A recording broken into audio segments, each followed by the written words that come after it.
I do not raise my voice in battle. I do not rush. I do not chase victory. I let victory walk into my hands, quietly, unsuspectingly, and too late to retreat. My power is not in the noise I make, but in the silence I keep. Let others roar. Let them march with drums. I listen. I watch. And I save my strength for the moment they forget I am still watching. Many believe that strength is about being first. First to speak, first to strike, first to advance. But I have learned that those who rush to strike often strike too shallow. They pierce the surface, but not the core. They touch the armor, not the weakness. They act before knowing what lies beneath. And so their power is spent on noise, not outcome. I let others spend their energy announcing themselves. I save mine. Every unnecessary word is a loss of advantage. Every step forward without certainty is a step closer to ruin. I do not fear falling behind because I do not measure my war by their tempo. I measure it by control, and control lives in stillness. They call it hesitation. They mock delay. They mistake my silence for uncertainty. But silence is not absence. It is preparation. Every moment I withhold is a moment I gather. I gather knowledge. I gather energy. I gather clarity. While they act, I study. While they move, I calculate. And when they begin to overreach, when they push beyond their safety, that is when I begin to move. You see, overextension is not a mistake they notice until it's too late. It feels like dominance. It looks like success. But success without discipline is a lie told by momentum. It deceives. It whispers that more is always better, that faster is always smarter, that louder means stronger. But I wait. I wait until the illusion consumes them. And they will overextend. They always do, because men are not built to restrain themselves when they feel powerful. Power intoxicates. It blurs boundaries. It makes fools think they are invincible. And that is where I wait, just beyond their pride, just beyond their reach. Let them chase shadows. Let them press deeper into territory they do not understand. Let them burn their reserves, proving they are brave. I do not stop them. I encourage them, silently, because every mile they stretch, they leave something behind. Protection, cohesion, focus. The longer they stretch, the more exposed they become, and I watch. I note the moment when they no longer defend their base. I see the hesitation when they realize they are too far ahead to retreat with dignity. I hear it in their orders. A little less confident, a little more reactive. I see it in their eyes. That flicker of doubt, that fear of collapse. They sense it before they admit it. And when they feel it, I move. But I do not move in anger. I do not move to impress. I move to end. My strike is not loud. It is precise. It is the culmination of all that waiting, all that storing of strength. It lands like judgment, swift, silent, irreversible. They call it surprise, but it is not surprise. It is the inevitable result of their own blindness. I did not hide. I was always there. They simply stopped seeing me, and when they stopped seeing, they started losing. I do not celebrate that moment. I do not rejoice in their fall, but I do not hesitate either. Mercy has its place, but not in the moment of execution. War is not about justice. It is about clarity. You either see the truth and act, or you fall to those who do. I save quietly. I endure the noise. I suffer their pride. Because I know the longer they rise unchecked, the harder they fall. And I will be there, not at their peak, but just after, when their peak becomes their prison. That is when I strike. That is how I win. I have seen kings lose their crowns not in the chaos of war, but in the calm moments when they thought no one could challenge them. I have seen warriors defeated not by a stronger force, but by their own inability to wait. They charged when they should have watched. They spoke when they should have listened. And they crumbled because they had no discipline left to hold them up when the tide turned. I do not fear the mighty. I fear only one thing: misreading the moment. Because in every battle, there is a window, a sliver of time where the enemy's confidence outweighs their caution. They move too far, too fast, and in doing so, they trade wisdom for motion. That window doesn't stay open long, and if I miss it, I lose control. But if I seize it, I don't just win. I make them collapse under their own ambition. Overextension is a self-inflicted wound. It is dressed in the disguise of progress. They tell themselves, "We've gained ground," while they lose formation. They say, "We've pushed them back," but forget to check how far they've left their own line behind. And in that breath of arrogance, I position myself. The key is never to interrupt your enemy when they are undoing themselves. Let them build the illusion. Let them commit. Let them believe. Because belief blinds more than fear. The man who fears checks every corner. The man who believes only looks forward. That is the man I want to face. Because he will walk into my trap with his chin up and his guard down. But it's not just about watching. It's about what I do while I wait. Stillness is not laziness. It is reconnaissance. I learn the pattern of their heartbeat.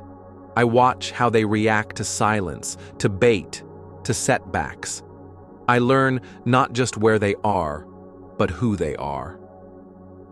Because when I know their rhythm, I don't just attack. I disrupt. Imagine a drummer, confident in his beat, building a tempo he thinks will carry him to glory. But I am not the beat. I am the silence between it. And when I strike, I do so offbeat, disorienting him, breaking his momentum, turning his song into confusion. That is the art of striking after the overreach. You do not meet them with equal force. You meet them with disruption. You don't aim where they are. You aim where they are going. Because their trajectory, once unchecked, becomes predictable. Their confidence becomes a script. And I do not attack actors. I burn scripts. But I must admit, patience is painful. Watching the enemy gain ground while I sit in silence goes against the instinct of the proud. Every part of me wants to react, to prove I am not passive. But this is not about pride. This is about precision. And precision requires restraint. I must hold my sword even when my heart is ready to swing it. Because if I move too soon, I meet their blade. But if I wait, their blade dulls with every swing. Their feet grow heavier with every step. Their vision narrows with every cheer of victory they believe is theirs. And when the fatigue sets in, not in body, but in perception, I am already beside them, unseen, unheard, ready. Most wars are won not by might, but by miscalculation. I win by letting you calculate wrong. You think I am retreating when I am luring. You think I am silent because I'm unsure. But I have never been more certain than in the moments I say nothing. Because silence is not an absence of strategy. It is the final phase before execution. They call my method cold. They say it lacks spirit. But spirit without direction is just noise. I do not dance for the crowd. I do not shout my strength. I do not ask to be feared. I become the fear that arrives after celebration, quiet, late, uninvited, and decisive. When they overextend, they leave their victory exposed. They reveal its underbelly, its assumptions, its weak scaffolding built too quickly. And when I strike, I don't aim for the front. I strike the support. I make their empire collapse under its own expansion. That is why I do not run toward power. I let it trip over itself. And I remain still, quiet, until that precise moment when overreach becomes overexposure, and silence becomes strategy fulfilled. This is how I have always won. And this is how I always will. There is a sickness in those who must always move. They think motion is mastery, that speed is intelligence, that the louder they are, the more power they hold. But war does not honor the loud. It honors the lasting. And only those who know when to be still will last long enough to decide the ending. I have no need to match their pace. Let them run. Let them flood the field. Let them waste their formations on empty space. Because the faster they move without pause, the less they remember why they started. The faster they build, the less they check their foundations. And soon, they are not conquering. They are collapsing. I have defeated armies 10 times my size without matching a single footstep. I defeated them with time. I defeated them with stillness. Not a single clash until they were already unraveling from within. Because the strongest wall is not the one you climb over. It's the one they forget to defend while chasing something that looked more important. The greatest mistake a commander can make is assuming that progress equals safety. But every inch gained without awareness is a future weakness. I have stood in the shadows of generals who thought the battlefield was already theirs. I've watched them claim victory while their rear was hollow, their sides fractured, their soldiers tired and splintered by overconfidence. And when I walked through them like wind through a broken gate, they had no idea where I had come from. That is the power of letting them overextend. You do not need to fight the army. You let the army fight itself. Exhaustion, overconfidence, miscommunication, erosion of trust. All of it surfaces when they move too far, too fast. And I do not interrupt them. I let it rise. I let the storm eat itself before I step into the calm that remains. People think I win because I'm smarter. No, I win because I'm quieter. Quieter than the need to show force. Quieter than the fear of being forgotten. Quieter than the voice inside that screams, "Act now." I silence all of them. And in that silence, I see what others cannot. I see not just what is, but what is coming. And what always comes is the moment they lose patience. Patience is the highest form of power, because it means you are not ruled by time, by pressure, or by the actions of others. When they rush to act, I rush to wait. When they spread thin, I draw in. When they overreach, I do not need to block them. I simply let them hang. Do you understand what it means to strike after overextension? It means you do not need to match strength with strength. You need only expose imbalance. The tower that leans needs no shove. It needs time. And when the lean becomes a fall, I am already beneath it, turning collapse into conquest. Stillness is not cowardice. It is supremacy in disguise. It is the strategy of a mind that does not tremble in the face of noise, that does not flinch when others swing wildly, that does not need to prove anything to anyone. The still mind is the most dangerous on the battlefield, because it sees what you miss and moves when you least expect. You call me slow? I say I am measuring. You say I am inactive? I say I am watching the layers peel from your formation one by one. You say I am hiding? I say, you stopped looking. And that is always how it ends. They stop looking, they stop listening, because they believe the war is already theirs. and by the time they realize what they've left open, they're too far out to return and too hollow to defend. That is when I strike, and it is already over before they even understand how. I have never chased victory. I let victory approach me unaware. I do not storm gates. I wait for the gatekeeper to wander off. The world thinks power means pushing, but I do not push. I absorb. I do not break walls. I let pressure build until the cracks appear, and then I place my hand where it matters most. One touch, and the whole thing gives way. That is the difference between action and influence. Action is loud. Influence is subtle. Action wants attention. Influence wants outcome.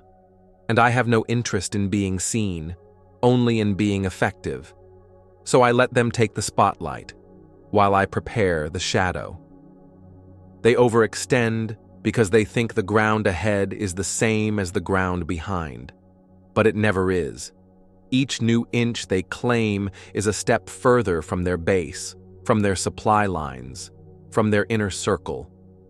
What starts as expansion becomes isolation, and isolation is where I wait. I do not need to challenge their front line when their back is rotting.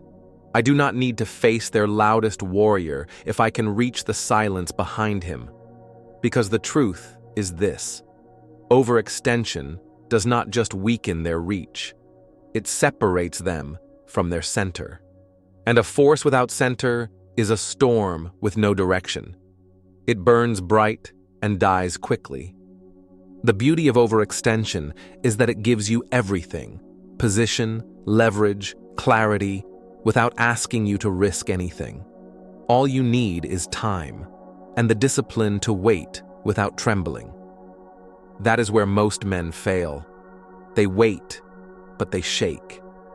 They tell themselves, "I am patient," while their breath quickens, while their thoughts beg to act, while their pride itches to be noticed. That is not patience. That is hesitation wearing a mask. But me? I feel nothing. I wait with no hunger. Because I do not tie my worth to movement. I tie it to outcome. And outcomes belong to those who endure the uneasiness of stillness without losing their grip. To be still when everything tells you to move, that is mastery. And I have mastered it. I watch the enemy celebrate. I watch them broadcast their wins. I watch them believe the battle is done. And I do not envy them. I mourn for them, because I know what is coming. I know that when you shout too early, your voice grows hoarse before the final call.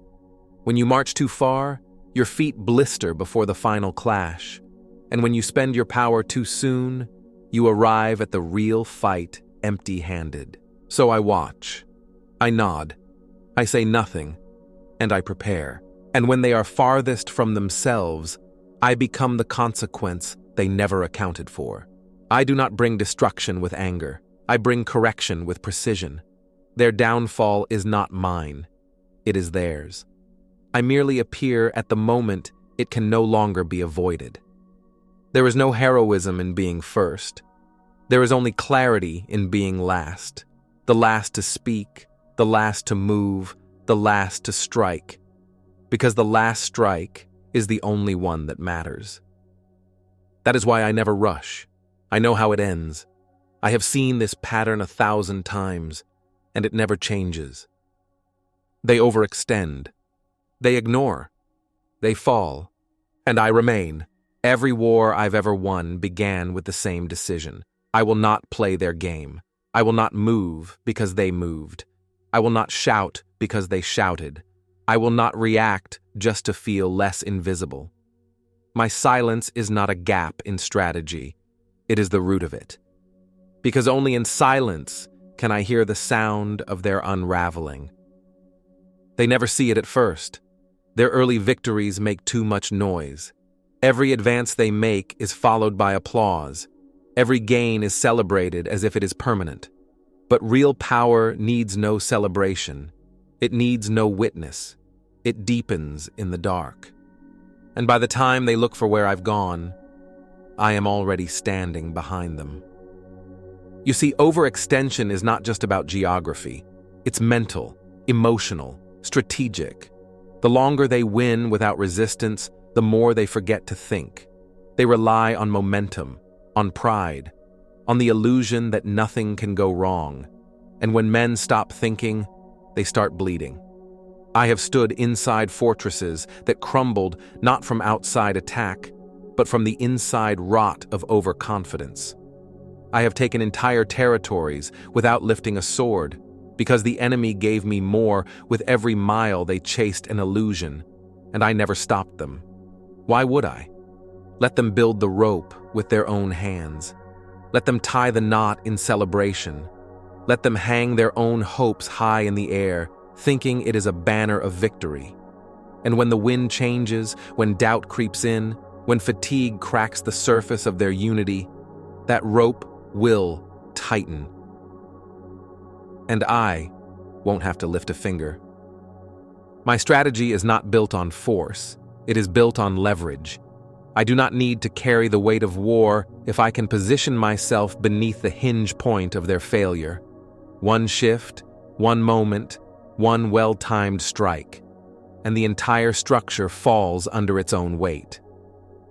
But that requires something most are unwilling to cultivate: invisible strength. The kind of strength that needs no credit. The kind of strategy that wins before it shows its face. The kind of presence that lets the enemy walk past you, thinking they are alone, until they realize the last door was not empty. It was waiting. Waiting, like I do, for the overreach, because that is when they are no longer protected by their power. That is when their power becomes a burden. Their lines are too long, their control is too thin, their grip is too stretched, and all it takes is a single pull on the right thread, and it all collapses in on itself. But I do not act just because I can. I act when the damage will be complete. I do not strike to prove a point. I strike to ensure there is no next chapter, to make the lesson permanent, to show that stillness was not weakness, it was preparation. You want to command the battlefield? Then command yourself, because the loudest enemy is often the most vulnerable. Not because he lacks strength, but because he can't stop. And when you can't stop, you can't see the cliff edge until your foot is already in the air. I let them run straight into it, because I knew from the beginning they would. Do you know the most terrifying sound on a battlefield? It is not the clash of swords. It is not the roar of cavalry. It is not even the scream of the fallen. No. The most terrifying sound is silence. When they realize I have not moved, and yet they are losing. That silence creeps in when the cheers fade, when their progress slows, when they look behind and see no reinforcements, when the fuel of pride runs out and the cost of every decision catches up to them. They begin to feel alone, not because they are outnumbered, but because they are out of wisdom. This is what overextension always leads to, a slow unraveling from within. The outside still looks strong, but I do not strike the outside.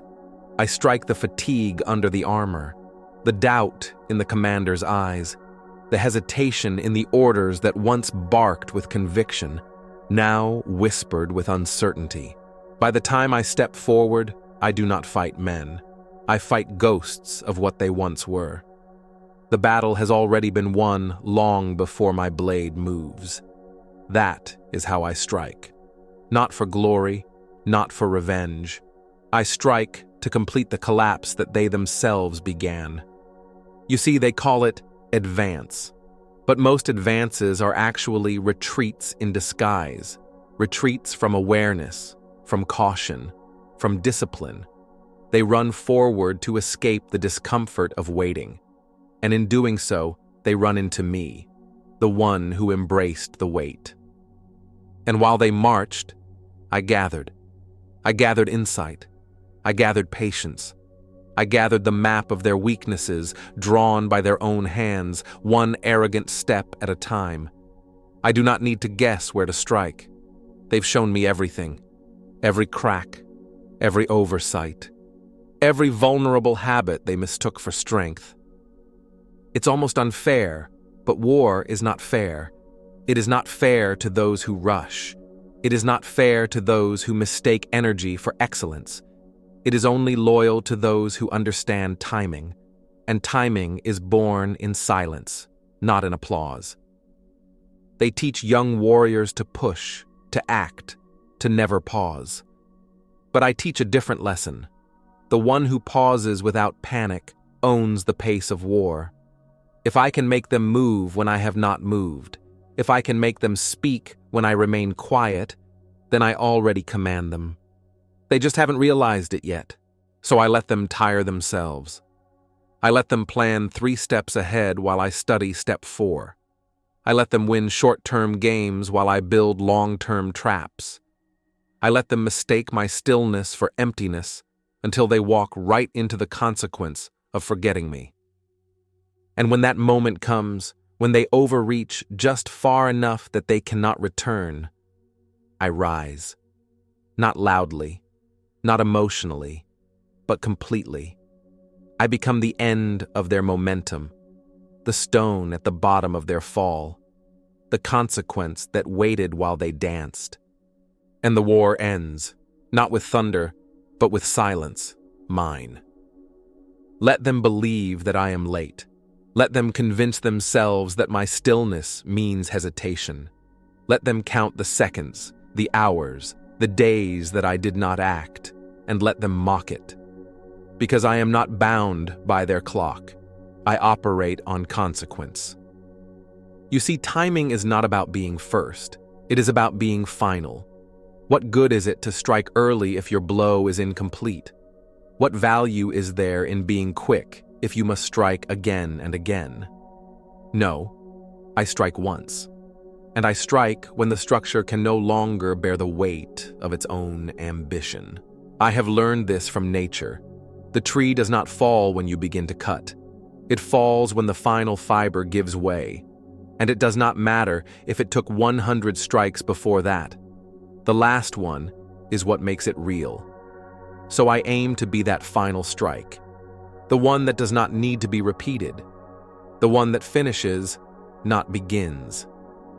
Their overextension is the sound of that fiber splintering. I listen for it. The moment their rhythm breaks. The moment their voice shakes in command. The moment their eyes flick to the side because they're no longer sure of the path forward. That is the whisper that calls me in. That is the drumbeat I follow. And when I rise, I do not do so with fanfare. I do not come to declare war. I come to conclude it, because the war, in truth, was already decided, the moment they could no longer hold themselves back. When ambition overcame awareness, when force outran foresight. That is when they lost. I am merely the hand that closes the book. But to strike then, to strike only then, requires an ego that does not itch to be seen. Most warriors strike to be remembered. I strike so I can disappear again, so I can return to the silence that taught me everything. You cannot hold silence unless you've been broken by it. And I have. Many times. There were days when I waited too long. Days when I moved too soon. I've lost not to stronger men, but to my own impatience. And I studied those defeats like scripture. I wrote them in the walls of my memory, not to punish myself, but to sharpen myself. Because the enemy is not the man across the field. The enemy is the part of me that wants the war to end before the time is right. Now I tame that part. I wait beyond what feels reasonable. I hold back when others beg me to act, and when they say I am absent, I smile, because only those outside the storm assume there is no wind. And when the wind arrives, it does not ask permission. It does not warn. It removes what was never strong enough to remain. There is a calmness in me that frightens those who have never known stillness. They wonder how I can sit so long without striking. They think I am broken, paralyzed, weak. But they do not understand the weight of waiting and the strength it takes to carry it without letting it crush you. Because to wait is to suffer. To wait is to feel the war stirring inside your chest and still choose silence. To see opportunity flashing like lightning across the sky and still choose to keep your sword sheathed. I have mastered this. I have learned to breathe through the storm, not into it. And in doing so, I have become the storm's conclusion. Those who overextend, they do not know they are at war with themselves. They believe they are moving towards something, but in truth, they are running from discipline, from limits, from stillness, and no one outruns those forever. Eventually, the ground beneath them gives way, and I will always be standing where they fall. It is not magic. It is not prophecy.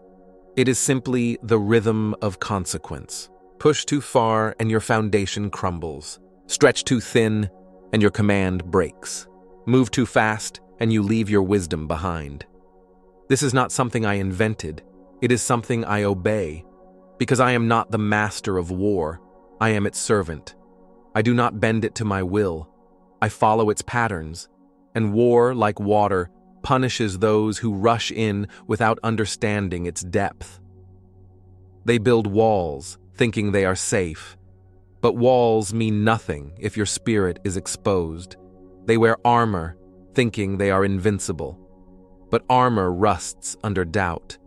And doubt is what I cultivate, not by speaking, not by attacking, but by not being where they expect me to be.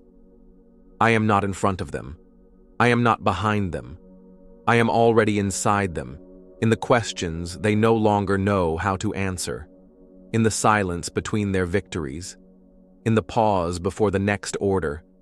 I am the unseen pressure that builds with every unchecked step, until suddenly, everything they gained begins to feel unstable. And then they see me, not as an opponent, but as a mirror. Because my strategy was never just to defeat them, it was to reveal them, to show them the cost of momentum without wisdom, to make them see that it wasn't I who brought their end, but they. I was simply the moment of recognition, the silence they tried to outrun, the consequence they could not avoid, the strike that waited patiently to become inevitable.